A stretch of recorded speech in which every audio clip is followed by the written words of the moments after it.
Hello, and welcome to this lesson on factoring polynomials completely.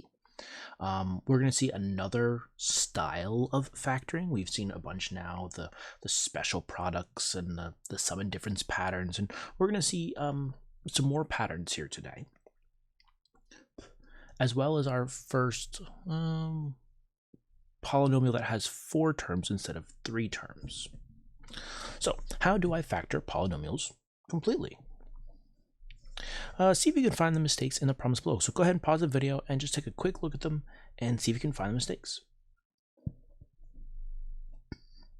All right, the first one, that is a 4x squared. That is a negative 36. So those are all good, but the problem would be, I am pretty sure these middle terms don't cancel out. A positive 9x and a negative 16x don't make a 0x. So that's where their mistake happened. Like, they're looking at the first and the last terms, which is good, but they didn't really plan out their middle term of 0x. So this is not the right set of factoring. It would probably need to be something like a 2 and a 6, 2 and a 6, one's a positive, one's a negative. Ooh, I forgot an x in there, didn't I? So that would be one possible factoring. There's more. Okay, second one. What's the mistake here? Okay, well, I mean, their first terms work out, their last terms work out, which a lot of students understand that part. It is the middle term that they screw up, so let's see if they screwed up. That's a negative 32x. This is a negative 8x, which no. When you combine those together, you're not going to get negative 32x again. So, close. Things I would probably do here, I would probably factor out an 8 from everything, because look how much simpler that's going to be to factor. All the numbers are so much smaller. And now my first term is a perfect square, my last term is a perfect square, which gives me the hint that it's going to be this.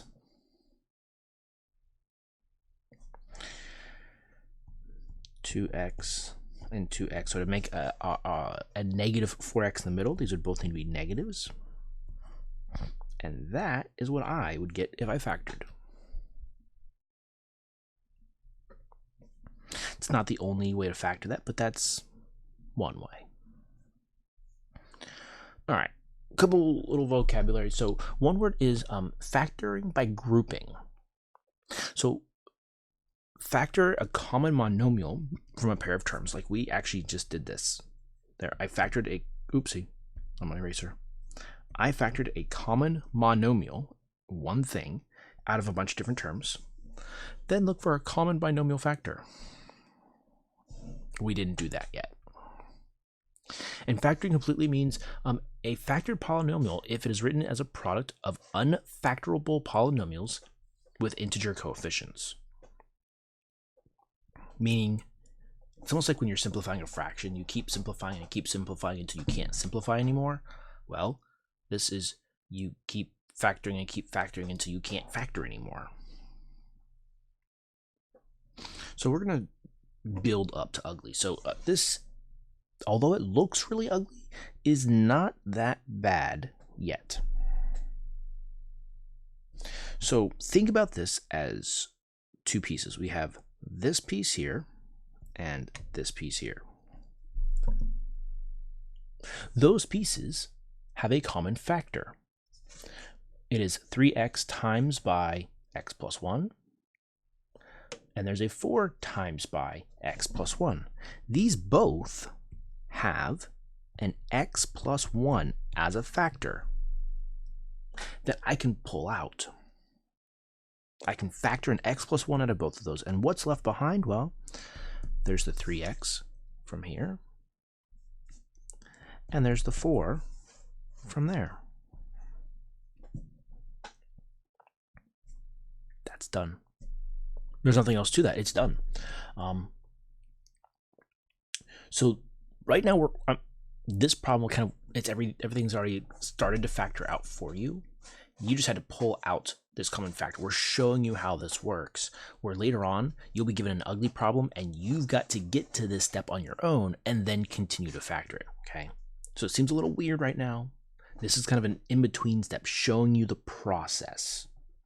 We're looking for common factors. These both have a factor of x plus 1. So I pull him out, I factor him out, and then I bring down what's left. And that looks just like the other factors we have been getting the previous couple lessons. All right, letter B. Ooh, there's a problem. P minus 4 is not the same thing as 4 minus P. They're very similar. I mean, if I take a second here and rearrange,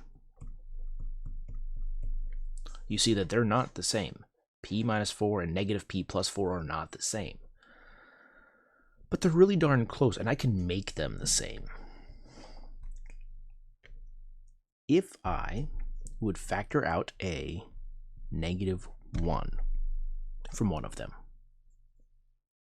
that would change the signs of the numbers on the inside, right? A negative 1 divided by negative 1 is positive. A positive 4 divided by negative 1 is a negative 4. And now look at this. These are the same. So I'm going to factor out a P minus 4. And what's left behind? Well, we've got a 2P from out front here.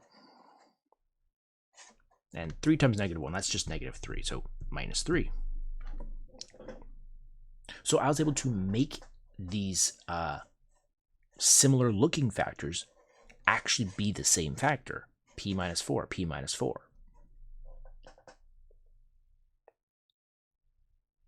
And there's no more factoring we can do here, so this problem is actually done.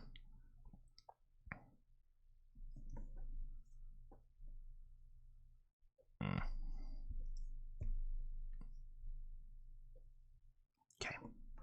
One more for me to look at, and then you'll probably get a few. Let's see here. Common factor. Both terms, both of these pieces have an m minus 2 in common. That is the common factor. What is left behind is a 4m from the left one and a minus 3 from the right one, and that's done. Okay, so can be very quick and easy. That problem took a minute to do.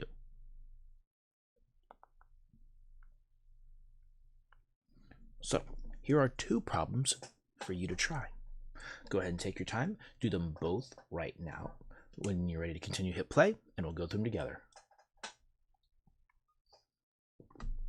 All right. So both pieces have a common factor of k plus 3. What's left behind is a 5k and a minus 2. That's it. We're done. That one was the easier one. Letter E here was a little bit harder. This letter E had the situation where the variable and the number are backwards with the wrong sign. It's a common situation that does happen. So I'm going to rewrite.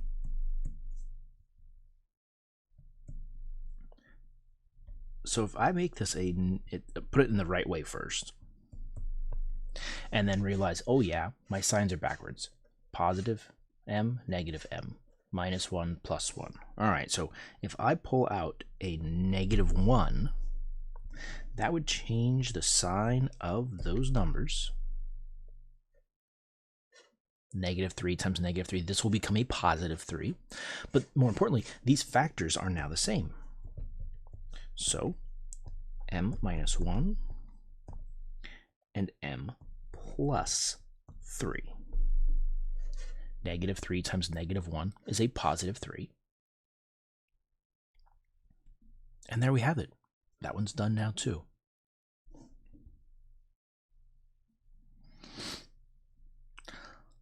Probably the last one of this type before we move on to something more complicated. So let's go ahead and give it a shot. All right, h minus 4 times by 3h plus 2. Hopefully at this point you're thinking, man, there's really nothing to these problems. They're super simple. I agree. They are pretty easy right now. There's really not a whole lot to them. There's no depth. Okay. So let's get some depth. 4 terms. A third degree polynomial. A polynomial with multiple variables. Okay, so these are now more challenging. So what do we do? Well, this is this factoring by grouping. So basically what we want to do is we want to turn this into something like we had before. So I'm going to look at my thing here. And as I'm looking, I'm looking at these two terms and going, do they have a common factor? Something I can pull out of both of them. They do. Actually, they both have an x squared I can factor out.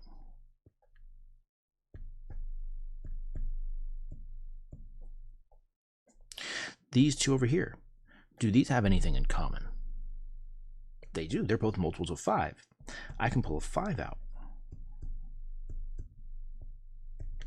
And look what's left behind.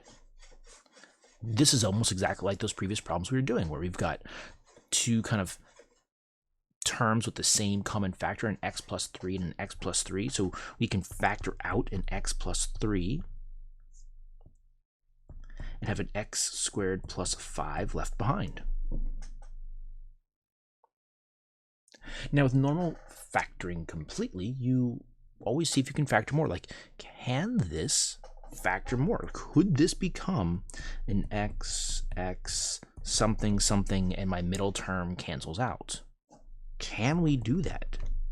If we can, we should. So it's worth taking a couple seconds and going, well, it has to be a 5 and a 1. No, there's no way your middle term is going to cancel out. You're going to have a 5x and a 1x. There's no way to get a 0x from there. So it was actually done in the previous step. This is not needed. Okay, but it was worth looking at to see if we could factor more.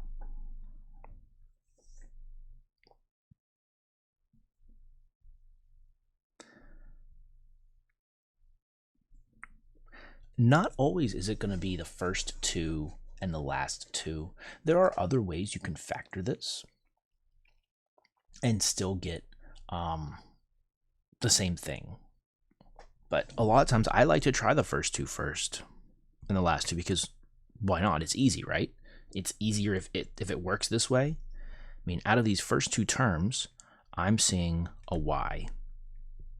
So I'm going to have a y plus 2 left behind.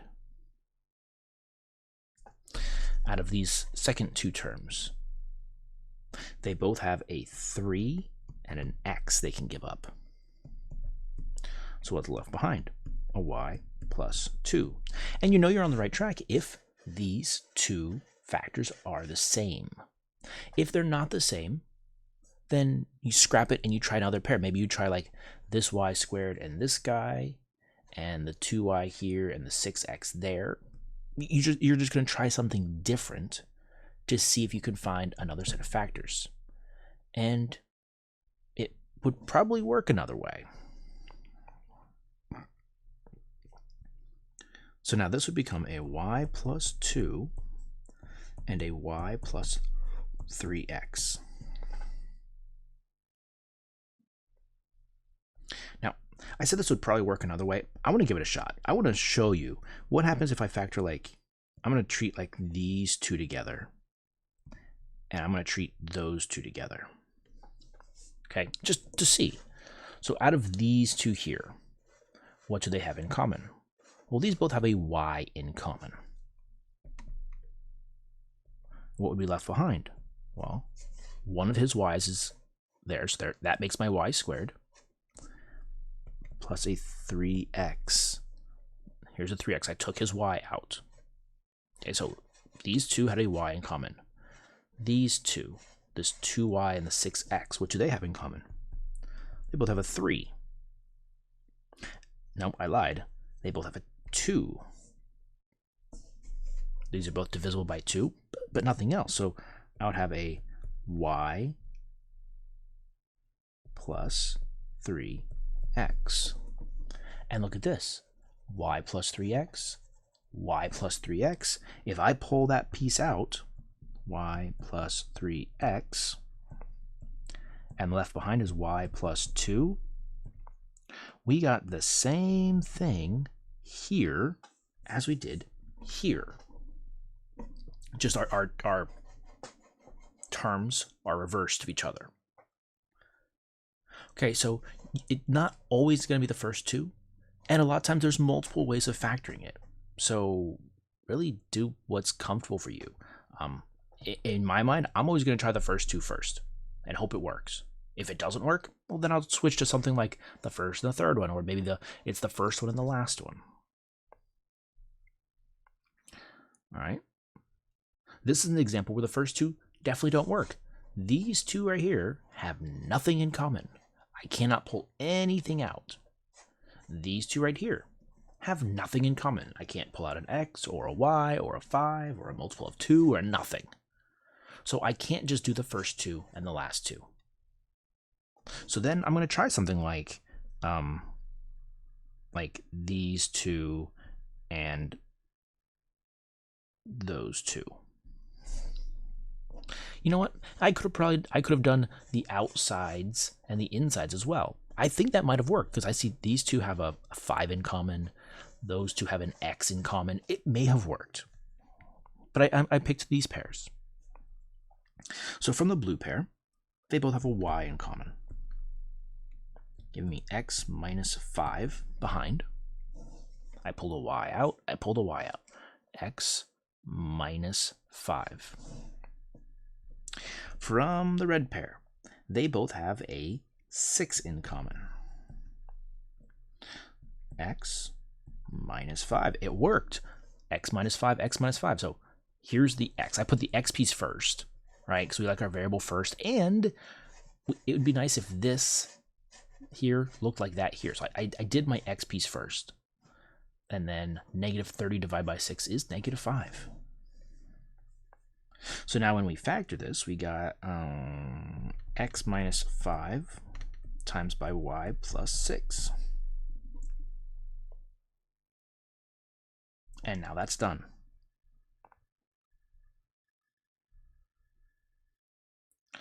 All right, letter D. Why don't you go ahead and pause the video and try this one right now. When you're ready to continue, hit play, and we'll go through it together.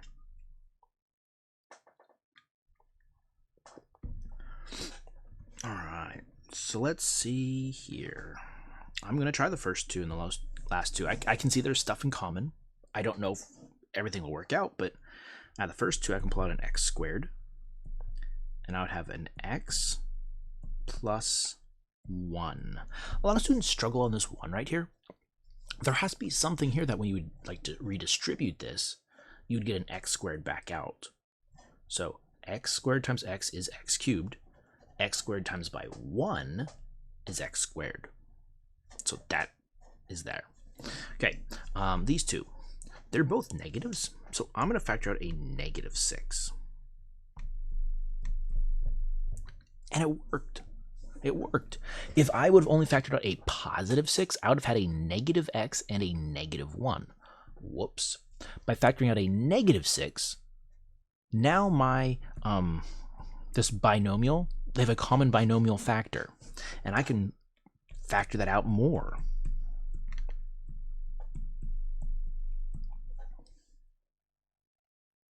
Did you check to see if this factored even more? I mean, you don't have to go through the whole process, but it's good to at least look and go, okay, this would be an x, and this would be an x. Factors of 6 would be 1 and 6 and 2 and 3. Would any of those make my middle term cancel out? No. There's no way. This number would have to be a perfect square. 4, 9, 16, 25, 36, 49. One of those numbers in order for that to work out. So no, this one does not factor more, but hopefully you at least looked at it before you just stopped.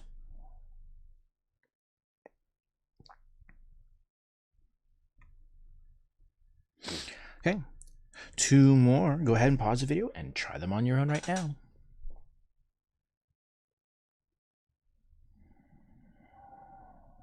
Okay, so letter E was, I don't know if I'd say made difficult. The numbers, the terms are not in the typical order we have them. Like, usually we have them in descending power, so like the cubed thing would be first, and the squared thing would be second, and this would be third, and this would be the last. So, I mean, if this bothers you, you could rearrange. And besides, looking at this, these first two have nothing in common anyways. So, let's see. A cubed minus 5a squared plus 6a minus 30. So that would be the standard form of writing the polynomial. Now that I have them in proper order, my first two have an a squared in common. My second two have a 6 in common. And that factors very easily from here. A minus 5 and an a squared plus 6. This does not factor more because that's not a perfect square, so your middle term cannot cancel out. And it's done. Letter F, I'm going to try the first two and the last two. We got a y squared. Y minus 4. Out of the last two, I'm going to factor out an 8. Y minus 4 again. It worked. So I'm going to pull out a y minus 4 common binomial factor and have a y squared plus 8 left behind.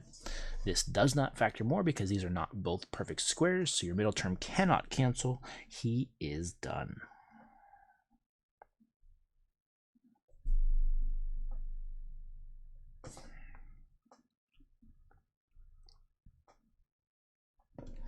All right. So this set of directions just say factor completely. So we're just going to factor whatever we can factor. So let's just see how far we go with this. My first term and my last term are both perfect squares. I don't know if it matters because they're both 1 anyway, so I'm guessing it's going to be n, n, 1, 1. 1n, 1n. In order to make this a positive 2, these would both have to be pluses. But that's a problem because I need this to be a negative 1. So this here actually may not factor, which can happen sometimes. If you've tried to factor and it just doesn't quite work out, that this may, like when you say like factor completely, have you ever gotten an answer of a fraction that doesn't simplify? If it says simplify completely, well, yeah, it can happen. You can have polynomials that don't factor. This may be one of them. And it kind of has to be because there's no other possible combinations to get an n squared besides 1n and 1n. There's no other possible combinations to get a 1 for your last term besides 1 times 1. And in order to make this have a positive 2 in the middle, the signs just don't work out because there's no way I'm going to get a negative 1 from a positive 1 times positive 1. So this one is actually done right there. Cannot factor more.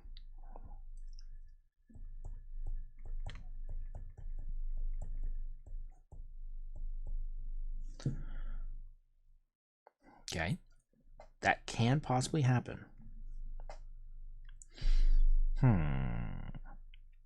These three terms all have stuff in common. They all have an x in common. I'm pretty sure they're all multiples of 4 as well.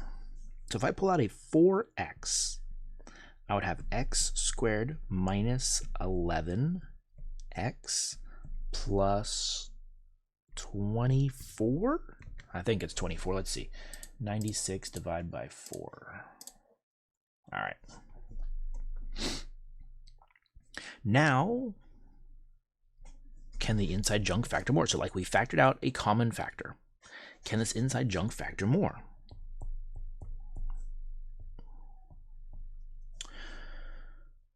This is not a perfect square, but I can still do normal factoring. 1, 24, 2, 12, 3, 8, 4, 6. I know this is an X and this is an X.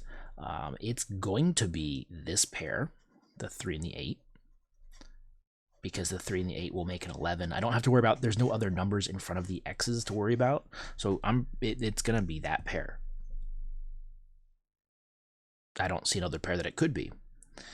So to make this keep working out, we got a 3X and an 8X. To make this become a negative 11, both of those would need to be negatives. So minus there, a minus there. And now I'm double checking my math. That is x squared. Negative 3 times negative 8 is negative 24. And my middle terms all look good. So now that is factored completely.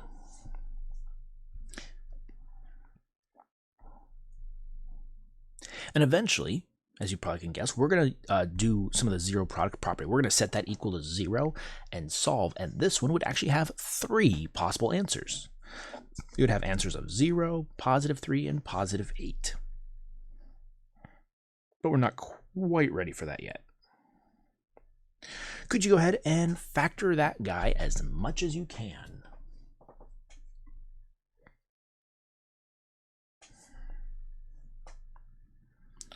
All right, well, 2h squared is a common factor. It's the greatest common factor of both of those binomials. And when I factor that out, I still have a 25h squared minus 1. That took me a little bit to think about because I pulled this whole thing out. I factored out a 2h squared. So there's nothing left behind. A 1. I'm dividing it by itself. And I believe that this does factor more. I'm saying so because these are both perfect squares. I'm pretty sure it factors more. 5h, 5h, 1, 1. And since there's no middle terms, my middle terms would have to cancel. So one would be a positive and one would be a negative. I'm taking some educated guesses here. And now I'm going to check my work. So that is 25h squared. 10, nope, try again. 5h.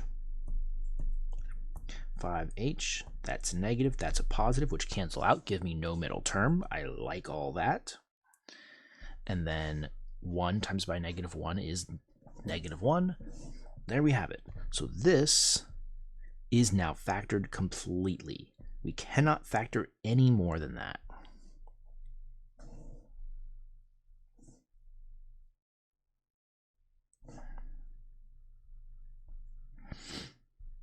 Okay, solve the equation. So just like I said it's going to happen, we're just doing the next logical step. It's more practice factoring with that last step of setting the things equal to 0 and solving the equations.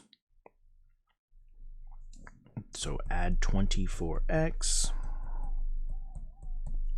giving me 3x cubed plus 18x squared plus 24x equals 0. All of those things are divisible by 3. I could divide by 3 right now. I'm going to make my marker a little smaller. I could divide everything by 3 right now. I could also just factor out a common 3x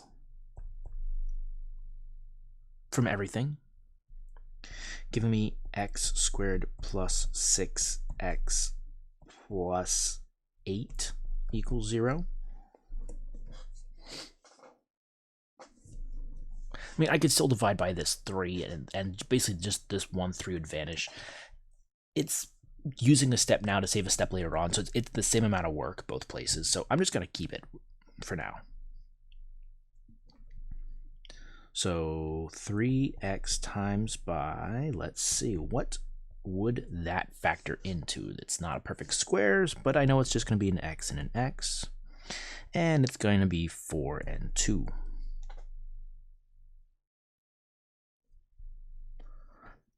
Factors of 8, 1 and 8, 2 and 4. That's it. And 2 and a 4 can make a 6 if you get your signs right. 4x, 2x.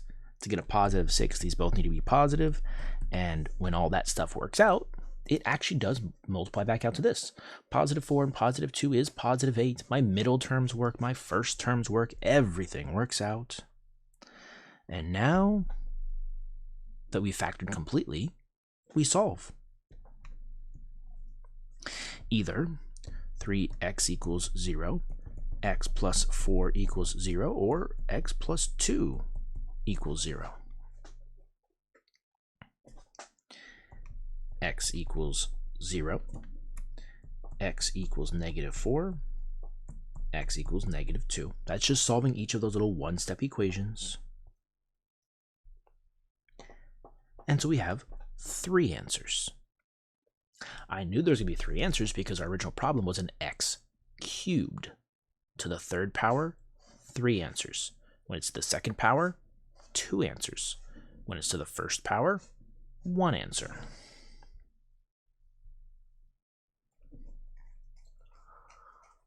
Okay, letter B.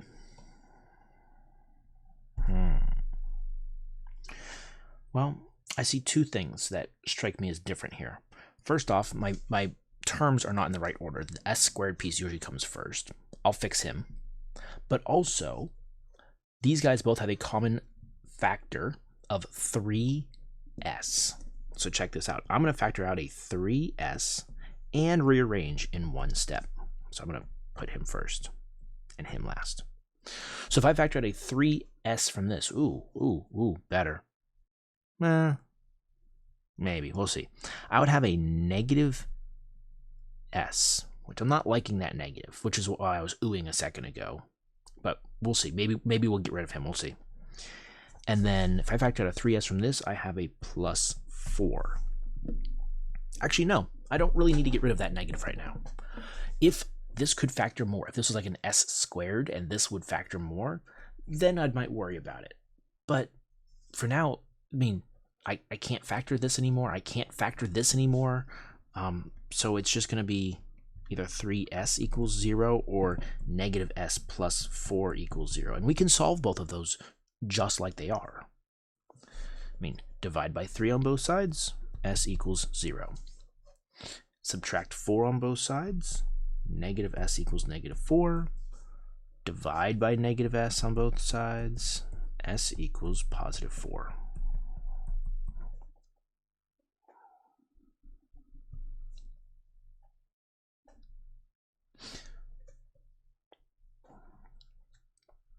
So we're just solving equations. Here's a letter C for you. Why don't you go ahead and pause the video and try that one on your own right now.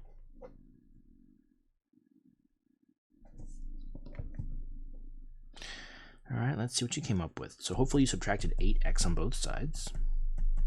He cancels out. We have a 2x cubed minus 10x squared minus 8x plus 40 equals 0. Okay, 4 terms. These guys have a 2x in common. These guys have an 8 in common. I'm hoping this all works out. 2x, and I'll pull out a negative 8. Let's see. If I pull out a 2x from this stuff, I would have an x left. Nope, an x squared. Because x times x squared is x cubed. You know what? I'm seeing I made a mistake because these both have an x squared. So why don't I just pull out an x squared here? Now I'd have an x minus 10. And from both of these, I messed up again, didn't I? How about 5? It's early in the morning. It's 7:30. My brain's not working so well. But I fixed it, right? Because if I multiply 2 times 5, I get 10. I was wondering why, like if this was an x minus 10, my brain saw that this one wasn't going to be an x minus 10. So I went back and I looked for a mistake. And it was there. I forgot to divide by the 2. All right, let's try and make less mistakes.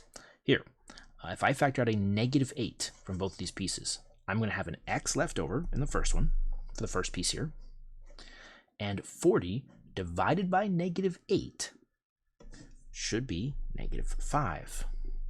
And I can see that my this piece did work out. I have the same thing. So I'm going to factor out that common binomial factor.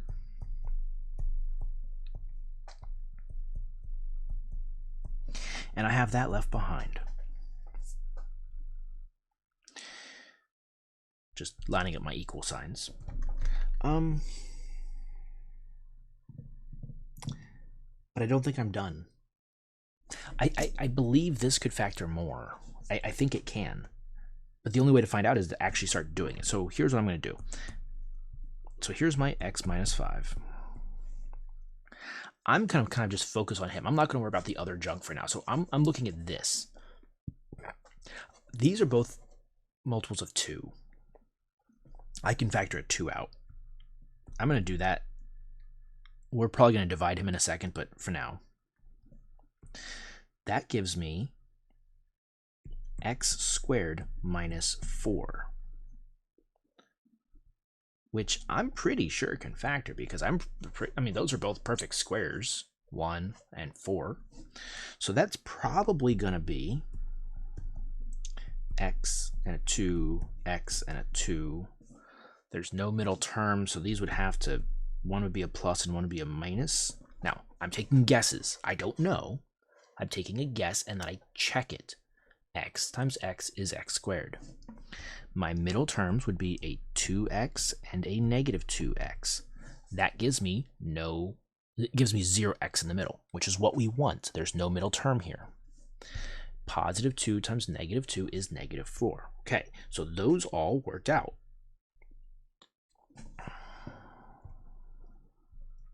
We still have this x minus 5, and then I'm going to drag that 2 out front. Now, he's not really doing anything. We can divide by 2, and he'll just cancel out, right? Like, I don't need to divide each of these pieces by 2. These are all common, excuse me. They're all factors. I can divide by the common factor of 2, and he just kind of cancels out. So I'm going to do that just to make the problem pretty. I could have divided by 2. Heck, way up here, look. If I would have divided by 2 here, this would have been a 1 and a 5 and a 4 and a 20. And then the same process would have worked. I just wouldn't have this 2 dangling around here at the end. But we're not done. Because now we have x minus 5 times x plus 2 times x minus 2 equals 0. And we're going to use the zero product property. Each of those things is set equal to 0, so x minus 5 is 0, x plus 2 is 0, or x minus 2 is 0. And you solve each of those little one-step equations probably in your head. 5, negative 2, positive 2.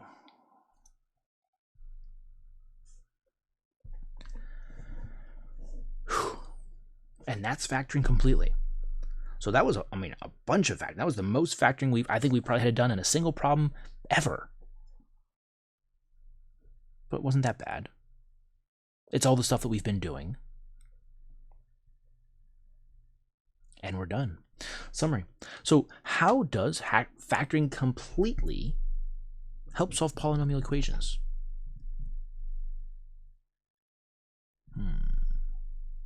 Well, I would say kind of like some of the previous couple lessons, it's just another tool in our arsenal. Before, if I gave you something like this, before this lesson, you would have had no clue how to factor this. You've never seen something with 4 terms. You've never seen something to the 3rd degree trying to be factored, and we would have been stuck. But now that we see this factoring by grouping, you look for a common binomial factor, and that just gives us another tool that we can use to start factoring and factor more and factor more. Okay, so it's just another process. It's just another step that helps. And we are almost done factoring. There's one more lesson on factoring, and that next lesson on factoring is all of the factoring we've been doing kind of all mixed together. We've looked at each one kind of in isolation, like this whole lesson, every single problem had this sort of thing going on. but there's going to be some where you don't exactly know what's going to happen from the beginning. Okay? So thank you so much for watching this lesson. Until next time, toodles.